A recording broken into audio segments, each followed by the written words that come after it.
What if I told you the symbols we've been taught to worship were never meant to be worshipped? What if they were maps, not metaphors, diagrams, not doctrines? From crosses to halos, mandalas to menorahs, serpents to saints, religious symbols have shaped human behavior for millennia.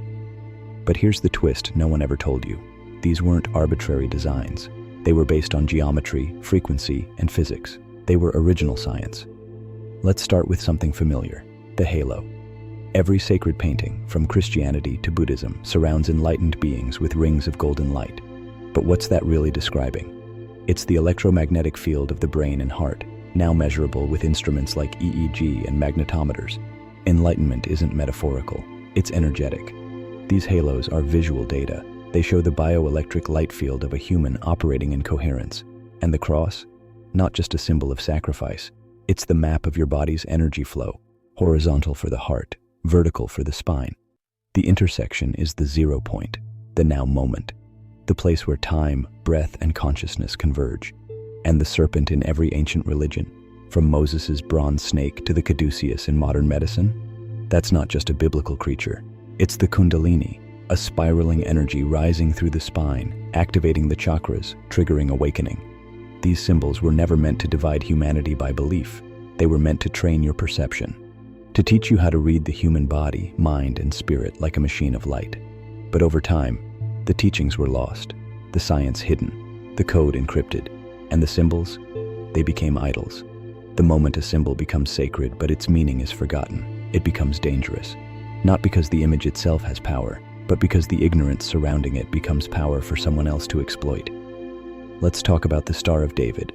Two interlocking triangles, one pointing up, the other down.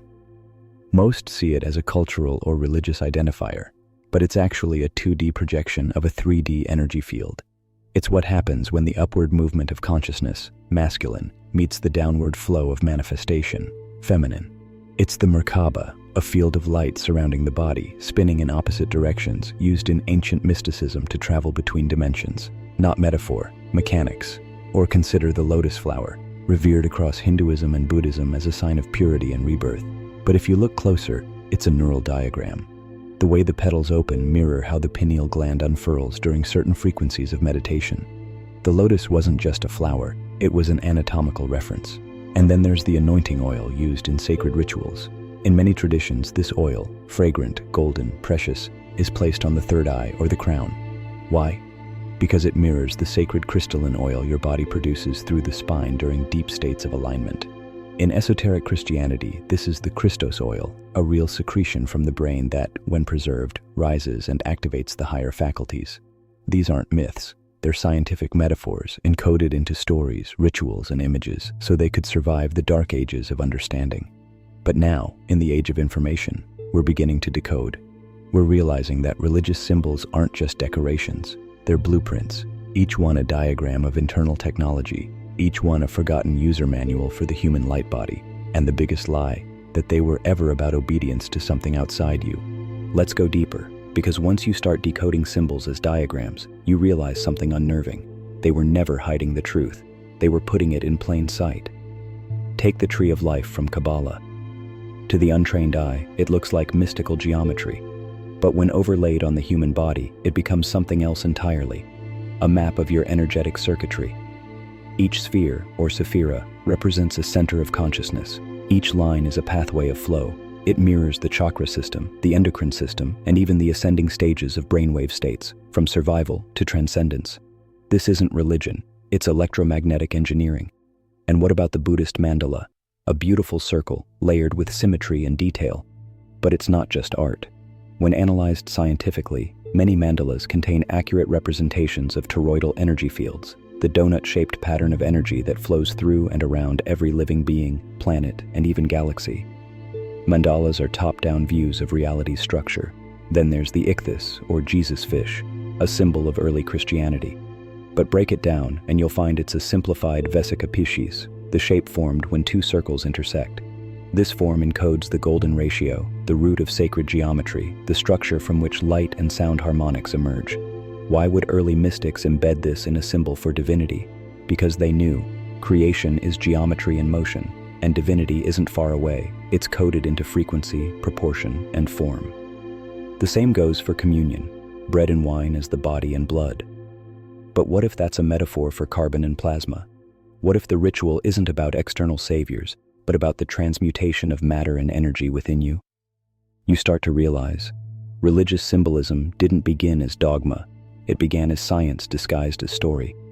Wisdom so advanced, it had to be hidden in myth, so it could be passed down through flames, through war, through collapse, until now. The pattern is becoming undeniable now. What we once called holy may have always been holographic, not fiction, not fantasy, but physics wrapped in metaphor. Take the Ark of the Covenant, a gold-covered wooden chest described in the Hebrew Bible. For centuries, it's been viewed as a mystical relic, a container of divine law. But what if it was a literal capacitor? Gold-plated inside and out, with two cherubim on top, shaped like opposing poles. This is textbook dielectric field generation, a device that could hold and radiate charge, possibly used in rituals to induce altered states or protect against electromagnetic disturbances. And the tabernacle surrounding it? Detailed with precise materials, dimensions, and structure. Why such precision for a tent? Because it was more than a tent. It was a resonance chamber. Every material chosen for its conductive or insulating properties. Every layer working to manipulate frequency. A mobile temple, or perhaps a portable frequency modulator for training the human energy field. And look at religious chanting. Gregorian monks, Sufi dervishes, Tibetan monks, all using vocal vibration to reach transcendence. Now we know, chanting at certain frequencies stimulates the vagus nerve, rebalances the autonomic nervous system, and even activates the pineal gland. These weren't acts of devotion, they were biohacks. And the symbol of the Trinity? Not just Father, Son, and Spirit, but wave, particle, and field. The Holy Three, the triadic structure of all energetic systems: source, manifestation, awareness. This trinity echoes in the triple spiral of the Triskelion, the triple goddess, the threefold flame, and even the threefold brain: reptilian, limbic, neocortex. These aren't coincidences. These are fractal truths. The ancients weren't just spiritual, they were system thinkers. They encoded natural law into symbol so that the illiterate and the initiate could both access truth, just at different layers. But now we're literate, informed, and technologically empowered. And it's time to reread those symbols, not with superstition, but with scientific eyes. If symbols you once feared are now making sense, subscribe and hit the bell. The deeper we look, the clearer the code becomes. We need to talk about the real reason these symbols were buried beneath doctrine, because once decoded, they don't just reshape your beliefs, they dismantle control. See, a person who understands that the cross is a spine, that the halo is a field, and that the temple is the body no longer needs intermediaries. They stop seeking truth in distant heavens or ancient texts and begin activating it within. That makes them ungovernable. And here lies the uncomfortable truth. Religious symbols were stripped of their science on purpose. Why?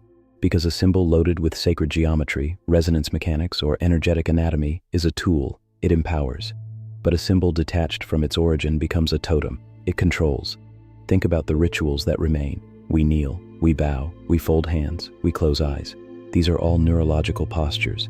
They influence brainwave states, suppress cortical activity, and create suggestibility. Were they once used for transcendence? Yes. But now? Too often, they're used to condition submission, to tether you to hierarchy rather than open you to source. And that's the great reversal. Symbols meant to awaken you have been repurposed to suppress you. Geometry meant to map the soul is sold as decoration. Mantras meant to elevate are looped without meaning. You're not broken, you're encrypted. And the password is buried in plain sight, across cathedrals, scrolls, stained glass, frescoes, and stone. The only thing you were never meant to do was look closely. But now that you are, the spell starts to crack. Not because the symbols are false, but because you've remembered how to read them. By now, the illusion is thin. You've started to see the shapes that repeat across time: circles, triangles, spirals, columns, stars, serpents, wings. These aren't just religious decorations. They're data structures, designed to encode laws of vibration, consciousness, and creation. Take the spiral, for example. It shows up in ancient Celtic symbols, Hindu yantras, Egyptian hieroglyphs, and Native American petroglyphs. But it's also the shape of your DNA, the Milky Way, and the Kundalini energy moving up the spine. That's not aesthetics. That's unified knowledge of the micro and macro, translated into form, or the pillar, from Yachin and Boaz in the Temple of Solomon to the Twin Towers in Masonic lore. These represent polarity, left and right hemispheres of the brain, masculine and feminine principles, the sympathetic and parasympathetic nervous systems, even the double helix of DNA, twin strands spiraling toward coherence. And what happens between the pillars? Initiation. A person passes through them not just in space, but symbolically, through challenge, duality, and ultimately, integration. The symbol is a doorway, one that opens only through awareness. Then there's the circle, a symbol of eternity, unity, and source, but also the geometric representation of scalar energy, the field where all frequencies collapse into coherence. This is why sacred sites are circular, why mandalas are circular, why halos are circular. It's not about style, it's about field dynamics. These forms were chosen intentionally, not to mystify, but to train perception. Because when you learn to see these patterns everywhere, in your body, in your breath, in architecture, in ritual, in silence, you start to realize you're not just looking at symbols, you're looking into a mirror that reflects not what you've been taught, but what you are. Let's talk about the real cost of forgetting. Because when symbols are stripped of meaning, when rituals are emptied of their original function, when science is dressed as superstition, something profound happens. We lose the interface between the seen and the unseen. You start to feel it as a quiet ache, a sense that something is missing, that life feels fragmented, disconnected, but you can't name it, because the language that could explain it, the language of sacred science, has been deleted. What's left are hollow relics. You see crosses on walls, but not the gridwork of subtle energy they once described. You see stained glass, but not the color harmonics calibrated to alter consciousness through light. You hear chants, but not the vibrational key codes designed to open neural gateways. It's like finding a user manual to a machine you no longer know how to operate. The buttons are still there, but no one remembers what they do, and so you're left guessing, distracted, spiritually starving. But here's the hidden beauty in all of this. The code was never fully lost, it was just compressed. It's still there, beneath the surface of things, in the rhythm of your breath, in the geometry of your thoughts, in the symbols that keep pulling your attention again and again, like echoes from another life. You feel it, don't you? The strange pull toward ancient imagery, the sense that something is alive in these shapes, that they're not dead languages, but living systems. That's not nostalgia, that's cellular memory. Because these weren't just teachings, they were imprints. And now, as you begin to decode them, piece by piece, something inside you wakes up, something that remembers how to read, how to feel, how to connect with the unseen again. So let's ask the question no one dares to ask. What happens when you fully decode the system? Not just intellectually, but energetically. Not just as knowledge, but as integration.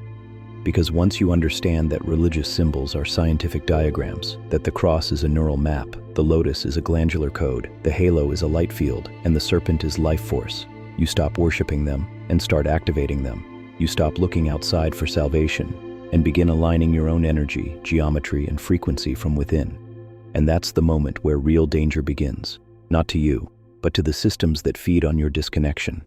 Because when you stop outsourcing your power, when you remember that sacred texts are instruction manuals, not loyalty tests, when you realize that your body is a temple because it houses source, then no religion, no institution, no authority can insert itself between you and the divine. You become sovereign, you become luminous, and you become unpredictable, because now you're no longer functioning as a programmed node. You're creating your own frequency.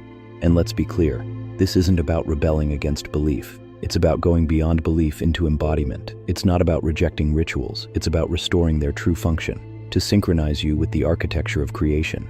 Because the deeper you look, the more you'll see.